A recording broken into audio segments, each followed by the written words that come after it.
Hello everyone, just wanted to make a quick video. We have some bashers, but before we get to the bashing of JW victims of child sexual abuse, I want to send some shout outs to A&E Network, Elizabeth Vargas, and Leah Remini for making Cults and Extreme Belief episode 2 about the Jehovah's Witnesses happen.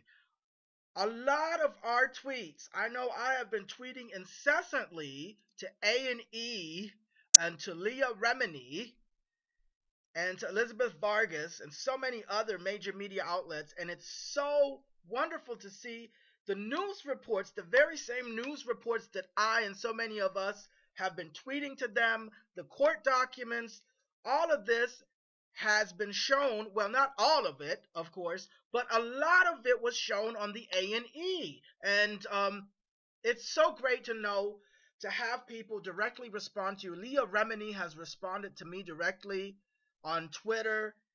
A&E and Elizabeth Vargas has clicked like on some of my tweets, and I know some of your tweets and posts have also gotten responses. So I want to send a shout out. Thank you so much. It's so good to finally have people listen after all these years. Finally, someone's listening, and they're not just listening, but they're actually taking it to mainstream news media. We've got the attention. We are linked in, and we know Leah Remini is going to do a good job. Elizabeth Vargas did a great job. But we have some bashers. We have some bashers that have been bashing victims of child sexual abuse. Yes. Let's get started. Now, we already put up a video of these bashers before, and they didn't like that we outed them. So they filed some privacy complaints, and these were just screenshots of their messages and of their Facebook. So what we're going to do is load this to our YouTube. The first one is Daffeny Bedsole Wilhite. She is out of Newnan, Georgia, Newnan. She Newnan, Georgia, or Moreland, Morelan, Georgia. Okay. She's originally out of Montgomery, Alabama, and she is friends with Jeanette Mintz, the incubator that gave birth to me, that instigated violent child sexual abuse on me, on her own child, on her own kid, at the hands of the step person, her husband. I don't want to call him a stepfather because he was never a father to me, but I will keep it neutral and call him a step person. And she sat there, instigated it, and fed off of it. And both of them were devout Jehovah's Witnesses. Yes. In any case, Daffeny is best friends with her. I think they're mother and daughter. And her sister is also best friends with the incubator, Jeanette Mintz. And this is Daphne's picture here. As you can see, you wouldn't think she would have such ugly things to say to people that were warning her about Jehovah's Witnesses' rampant child sexual abuse, and that were informing her of her friend being an enabler. So take a look at what she says here. After we sent the resource kit and everything to her, after activists reached out to her to warn her about the Jehovah's Witnesses' child sexual abuse, she says, "You need to go straight to hell, you crazy sack of shit. I know about you and how crazy you are. You should get on your knees and pray for your salvation, because there's a spot for you right next to Satan himself. Don't send me any of your stupid made up bullshit. Shove it up your ass. That is, if you didn't change that too." What she's alluding to is my gender reassignment surgery. So she's not only bashing victims and survivors of childhood sexual abuse, but she's also bashing LGBT people, and she's bashing LGBT victims and survivors of childhood sexual abuse. Now, why would she do this? Why does a person react so strongly about this? It's one thing if you don't believe it. It's one thing if you feel that's your friend and you don't believe it, you can just ignore it or block the person and move on, right? But this is a very, very personal, emotional, highly charged reaction. So ask yourself, why is this woman doing this? Let's take a look at this one here. Here's another one that she left on the YouTube after she found out she was exposed on YouTube. We made a video of these comments just like we're doing now. She came under D. Wilhite, and she says, "You stole people's pictures and added fake nonsense on here. Is there no end to your Facebook harassment? You don't know me or aunt of us. You fabricate stories. You are clinically diagnosed as insane." And she deleted that very quickly after she posted it. I guess she thought about it and she thought twice. Well, we still snagged it from the notifications. And I find it interesting that she has diagnosed me as insane, as clinically diagnosed as insane, because this is nothing but a hillbilly. And in any case, if I were to be clinically diagnosed as insane, you have just done a HIPAA violation, and I think that's a federal crime. In any case, let's move on. Oops, don't mean to spoil the surprise here. Darn it. Let's move on here. Where is. Oh, here is her sister, Cindy Taylor. Now, when Cindy was contacted by activists that wanted to warn her against the Jehovah's Witnesses' rampant pedophilia, and also that she was friends with a malignant, narcissistic pedophile enabler, Jeanette Mintz, who instigated and fed off of violent sexual abuse of her own kid within the Jehovah's Witnesses. When this Cindy was warned and informed about this is what she had to say.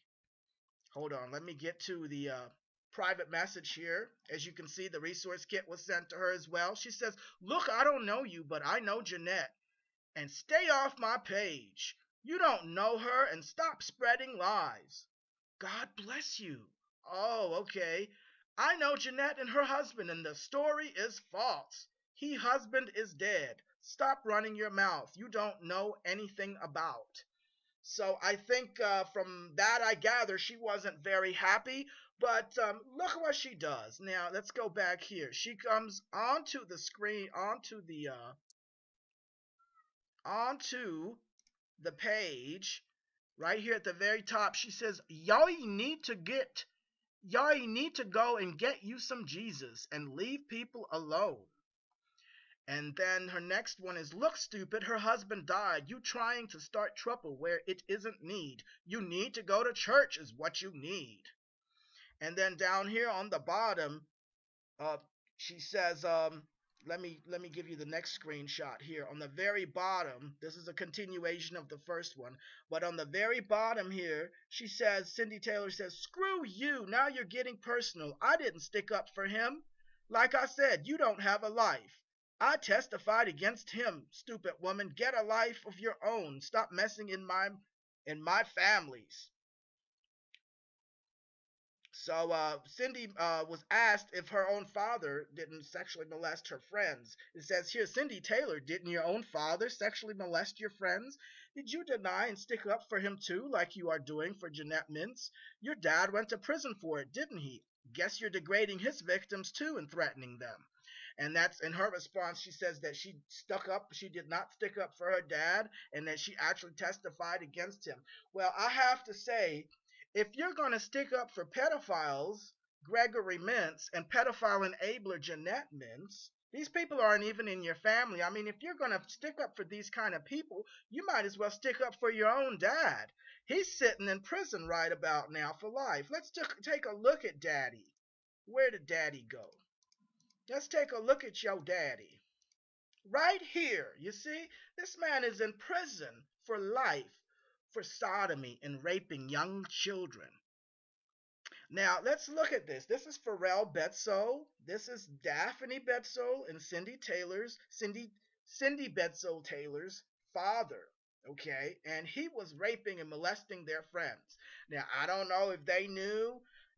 I just wonder if they treated, when those little girls came out and said, "Hey, Mr. Pharrell Bedsole is molesting me." I wonder if Cindy and Daphne did the same things to their friends as they did to victims and survivors of Watchtower childhood sexual abuse.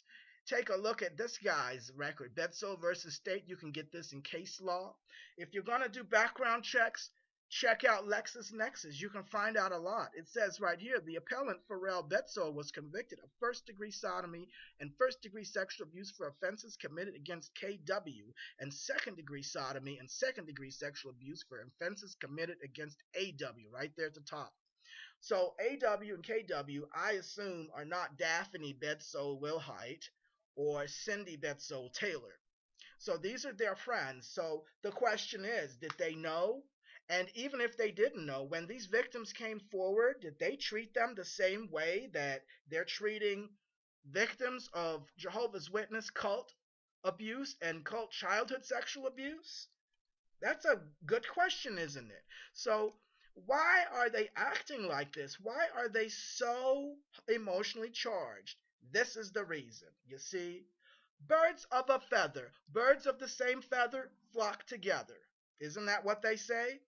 So yeah, I just wanted to show you this stuff here, everyone, and you can Google her. This is her search engine optimized. Her name is search engine optimized, and as you can see, the videos are starting to show on the first page. We're going to have more of these videos show up under her name, Daffeny Wilhite. You can also Google her under Daffeny Bedsole. There's the video that comes up on the first page. We're going to search engine optimize Cindy Taylor and Jeanette Mintz. We're going to continue to search engine optimize her name, you see. But this is why these people are doing this now. As you see, we've already tweeted to A&E, Leah Remini, Montgomery Advertiser, WSFA. That's a local channel in Montgomery where their mother lives.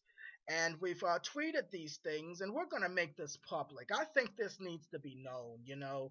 This really needs to be known because these people are just really, just really angry, and they're bashing and abusing activists and victims and survivors of childhood sexual abuse within the Jehovah's Witnesses. And now we have some visibility for this. I want to give this some visibility. And you can file as many privacy complaints with YouTube as you want, but we're going to take it to our YouTube and many other video sites where where these things are a little different, and it's going to be impossible for you to take the videos down. We're going to have this hashtagged and search engine optimized to your face and to your name. All right, everyone, I just thought I want to share that with you. If you have anybody bashing you, just know that sometimes there's a reason. In this case, this is the reason. Thank you for watching, everyone, and have a good one.